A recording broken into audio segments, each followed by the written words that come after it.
Hey guys, thanks for watching Mad for SWU. Today we're opening a Shadows of the Galaxy pre-release kit from a few months back.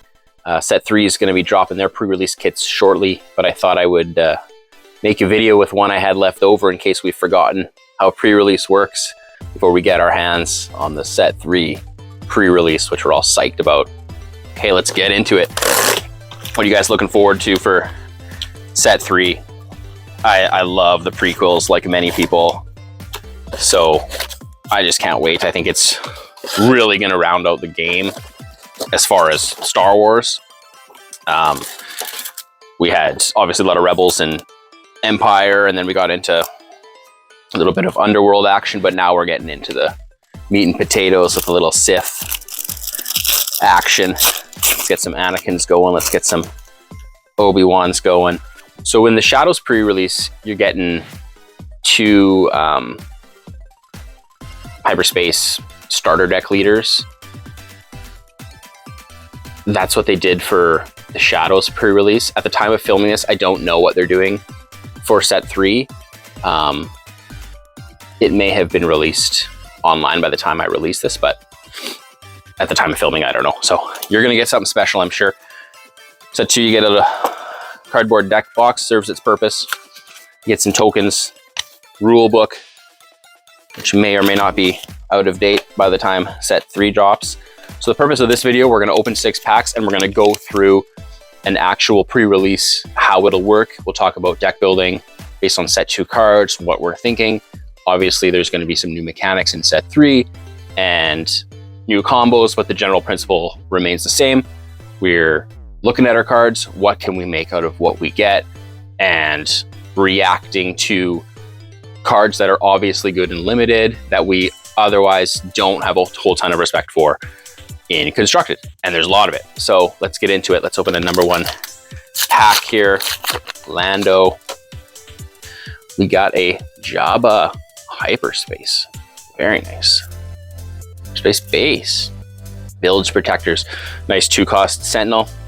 When we talk about limited and Constructed for that card, but limited as well, if you can get a 2-cost Sentinel out there with a shield on it, you're going to be slowing people down because they're not going to have those kind of amazing combos you can make. Nice hyperspace there in Constructed.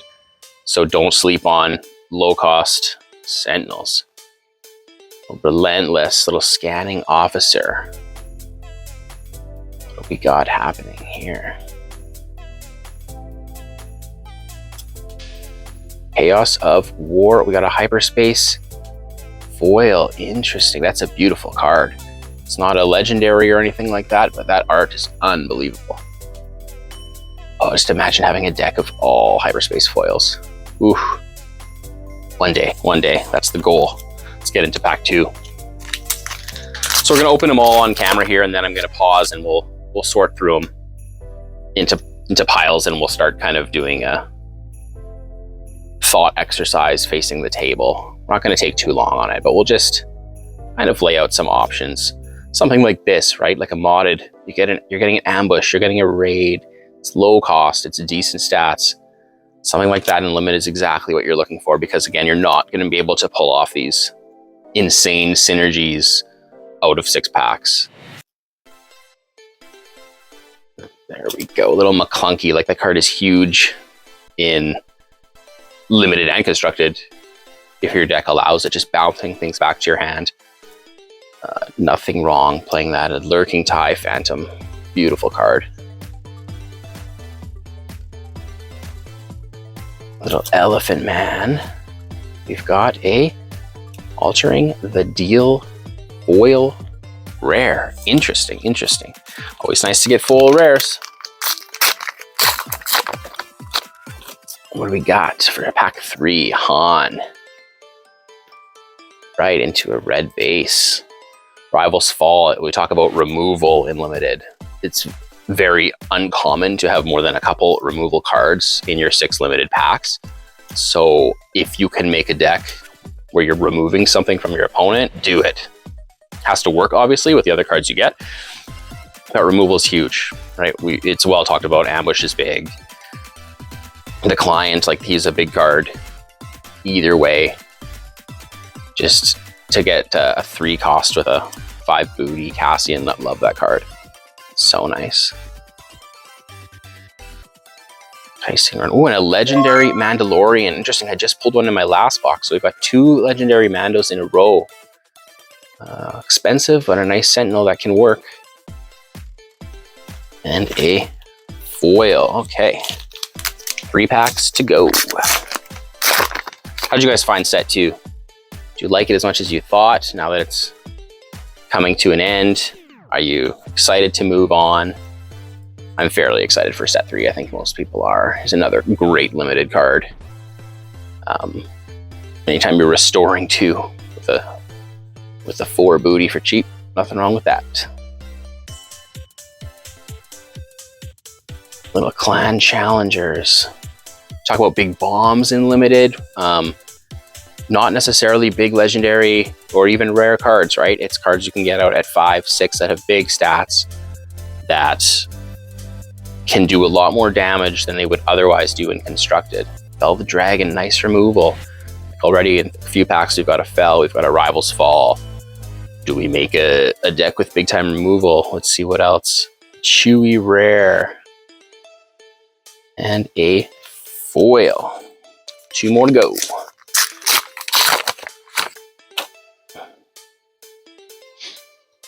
Right, a Hondo. Really excited too to see how the Galactic Championships start to shake out, and you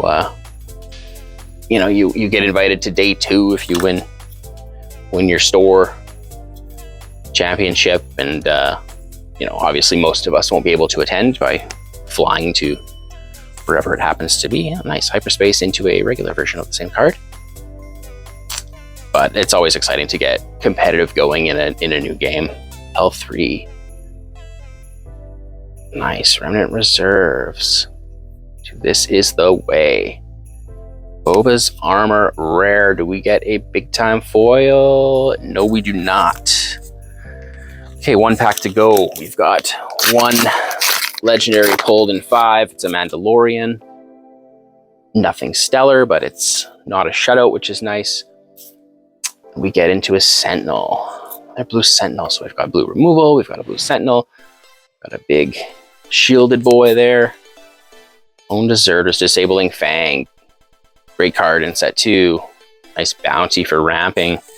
Also a big change in set 2 that we saw. Liberated Slaves into a nice Space Sentinel, like huge card for cheap.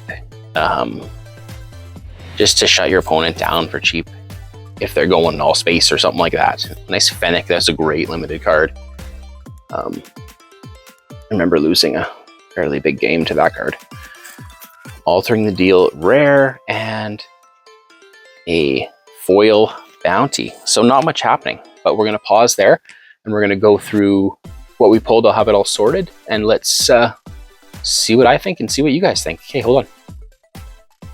All right, guys, so I've got it all laid out. This is what your set 3 pre-release setup is kind of going to look like when you lay out all your cards. This is how I like to do it. First thing, don't worry about the bases. Your store should be giving you 1 of every color base should you require it. So don't be sad if you didn't pull a red base or something, because don't worry about it. It's more the leaders. We got a really nice diverse set of leaders. What you don't really want to happen is open like 2 of the same and 2 of another guy, and you're like, oh, I really only have a few options. Here we can go with a ton of different leaders. There'll be some that we kind of steer away from right from the beginning. One thing I was looking at right away in terms of playable cards, we're going, okay, we've got a Village Protector, Hero Sentinel, Clan that works with Rey. We've got a Mandalorian that's healing damage from a 2-cost unit, which Rey's going to have. We've got a Chewie as a big old bomb at the end. And then we've got a Space Sentinel who Rey can also pump. Combine that with, as we were filming, we saw some Sentinels in the house. Sorry, not some Sentinels, some removal. We've got a Rival's Fall. We've got a Fell. We've got a Moisture Farmer who wants to go with Rey. Another Space Sentinel, as we're saying. We've got a Semi-Bomb shielded 4/6 that's gonna heal from your base. So right away, that's an option, is to just go like a shut down sort of blue and then combine it with something that kind of would go with the Ray leader, is what I'm leaning towards. In terms of villain units, I mean, we've got in green, we've got a few. None of them really blow me away. Mono green, what do we have? Right, we've got Pirate Gang, Scanning, Starhopper. If we went Ray, that would work. We've got a Bounty, we've got an Ambush, Overwhelm, 5/5, like in limited cards like that are exactly what you're looking for. Definitely keep an eye out for those. Okay, capture someone, like we've got blue removal and we're capturing people. Like, then I turn into a discerning veteran that's also capturing someone when they come out. Your opponent's going to be losing their mind, and then we can just ramp on them if we feel like it, just to be a jerk. In heroism, we got a modded Freetown, works with Ray. Clone Deserter, works with Ray. So you're getting the gist. Like, my brain automatically goes to that because we have a leader that a lot of cards work with.